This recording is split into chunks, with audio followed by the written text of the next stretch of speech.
So I run a moonshot factory in New York City, and today I wanted to share with you some of these moonshots. So the first one is about humor and democracy. So I grew up in South Asia, where it is normal to pay bribes to politicians or to government officials to get anything done. But the big problem is you don't know how much to pay.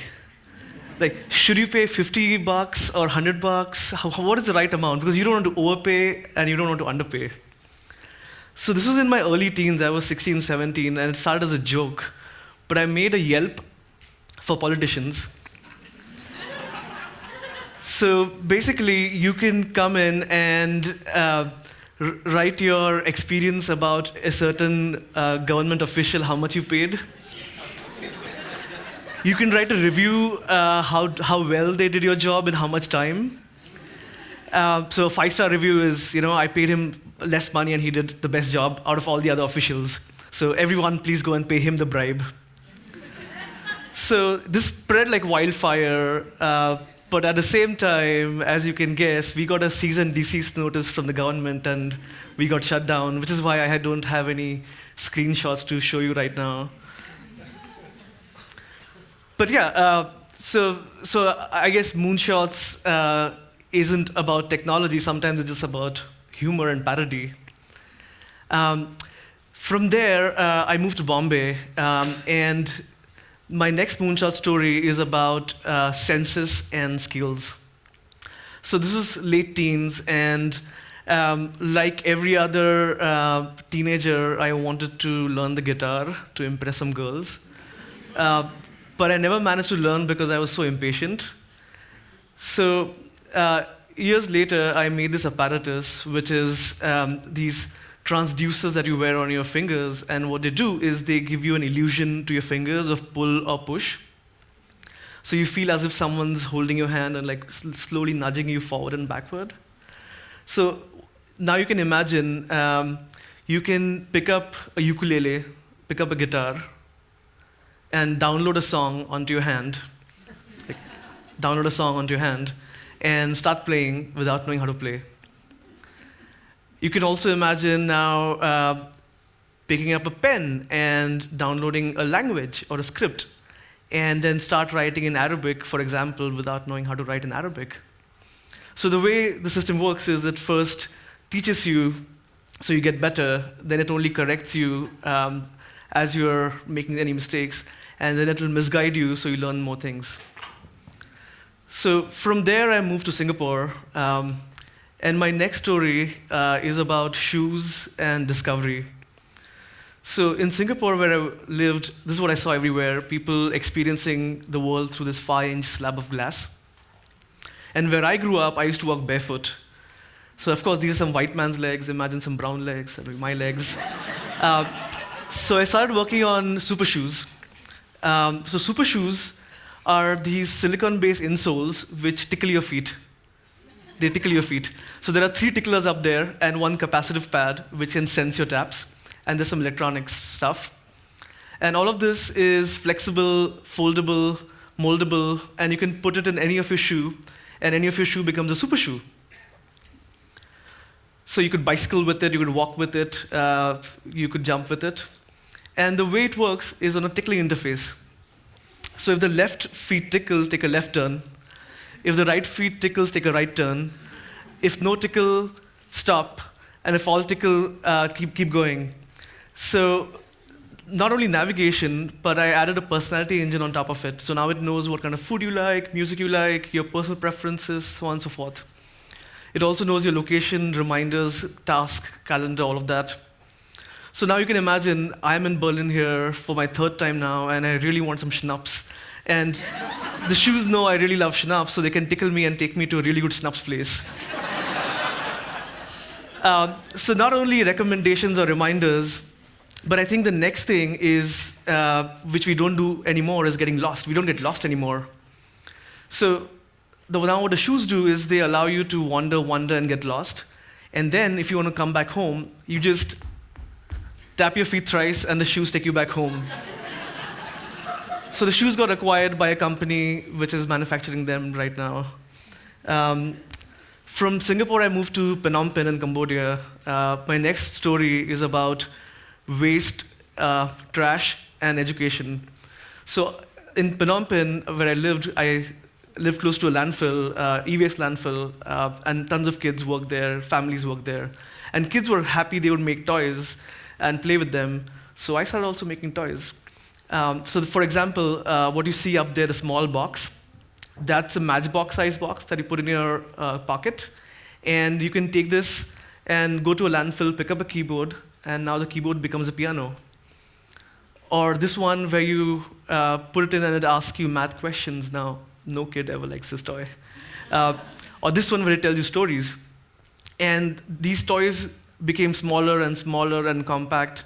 And we had a whole team of engineers, designers, educators who joined us in this NGO we created, Open Toys, and we took it out in Southeast Asia for the next 2 years. So again, a moonshot, but something that you can make from trash. From there, I moved to Tokyo and London, and then ended up in Boston, where I was a scientist at MIT, at the MIT Media Lab. And my next story is about elasticity and gadgets. So one day when I was packing my bag to go to my lab, I realized that I carry all these different devices. I carry a laptop, a MacBook, iPad, iPhone, and they all do the same thing. They all do almost the same thing. But why am I carrying 5 different devices? What if you could make them elastic? So what if you could take your iPhone and stretch it, and it becomes an iPad, like a rubber band, and you stretch it even further, and it becomes a MacBook, and you stretch the MacBook and it becomes an iMac. So I made an elastic screen. So this is a very preliminary demo where it shows how you interact with the screen. And it's a 2.5D display, so it's not just two-dimensional, it's 2.5 dimensional. So as an example, say you're looking at Google Maps. So you can prod in to see the soil and water layer. You can pull up to see the air layer. You can stitch the elastic screen and see them side by side. You can also use it as a shape memory. So it understands shapes. So you can pull out a mountain, and the mountain stays as it is. So you can imagine if you're playing with Excel, your bar charts can now come up and down. You can pull from the screen and push into the screen. Or in this case, you can also use it as a normal touch screen. So you can draw a river and then compress, expand, and change the shape of the river. And if you really wanted, you could also pull up the entire screen up, like pull up the whole screen and see the layers underneath.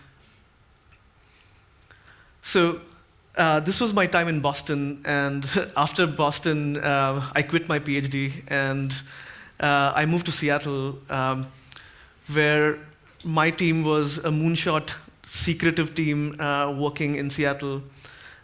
These are some photos from our lab. And 3 years later, our team launched the Amazon Alexa Echo Look.